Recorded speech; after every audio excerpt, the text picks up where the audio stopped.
Chapter 7. Monday morning, Elliot's late as usual, so I tape fake New York on my wall and start making talk time without him.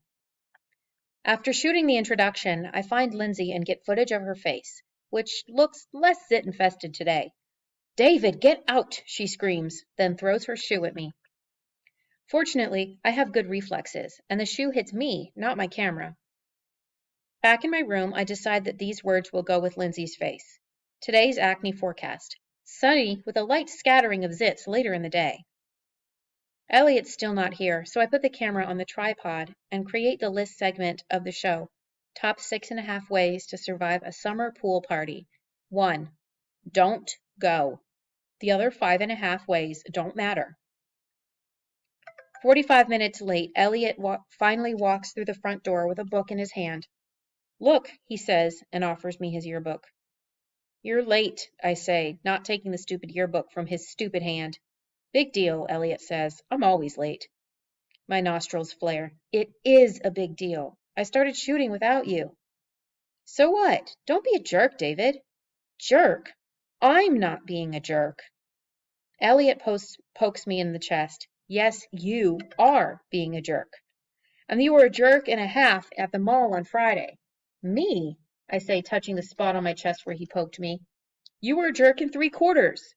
Maybe I didn't want to spend my entire summer at the mall looking for Kara Epstein." "Yeah, that was dumb." I reel back. "It was?"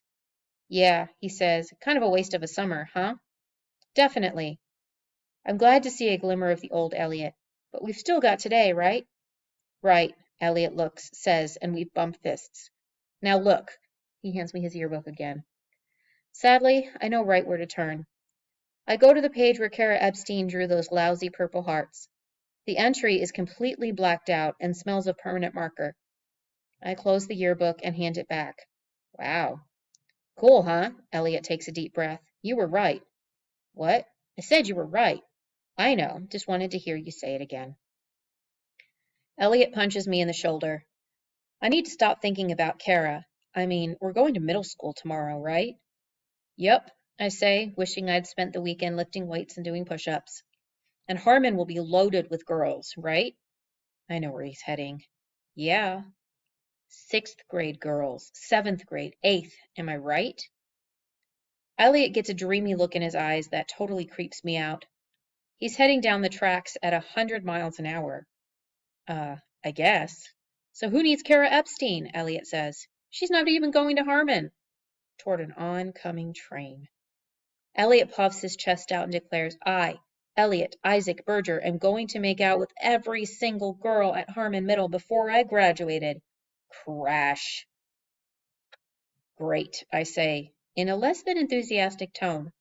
"Can we please get started now?" "That was supposed to be a joke," Elliot shoves me. "Ha!" I say, pulling away. Elliot shrugs and sprints up the stairs. I follow him into my room. I shot everything except the interview and public service announcement. "Cool," Elliot says, tapping on Hammy's cage, which annoys me. "Who are we interviewing today?" "Ashton Kutcher." "Awesome," Elliot says. "I can do Ashton." Then I wrote a public service announcement about preventing skin cancer. "Sounds like fun," Elliot makes a face.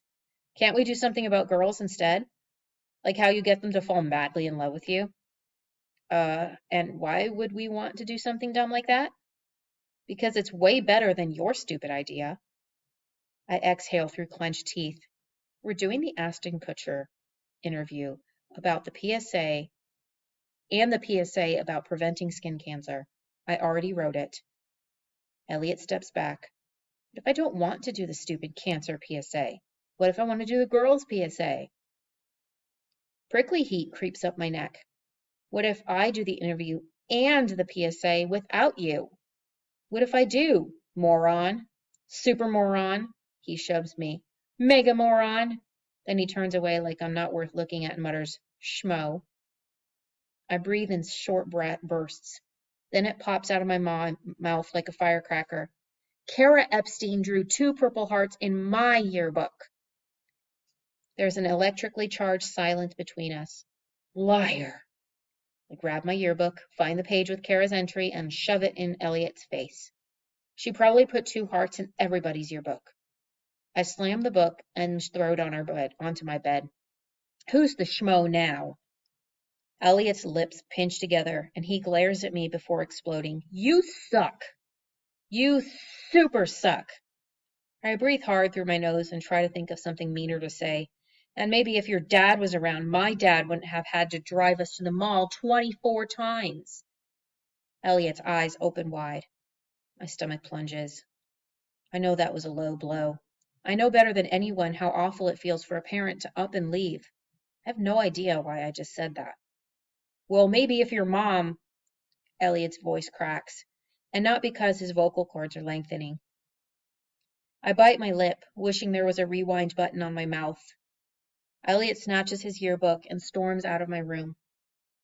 Even though sorry bounces around my brain, I stand there, stupid and silent, and watch Elliot Isaac Berger, my gulp, former best friend, stomp down the stairs and out of my house.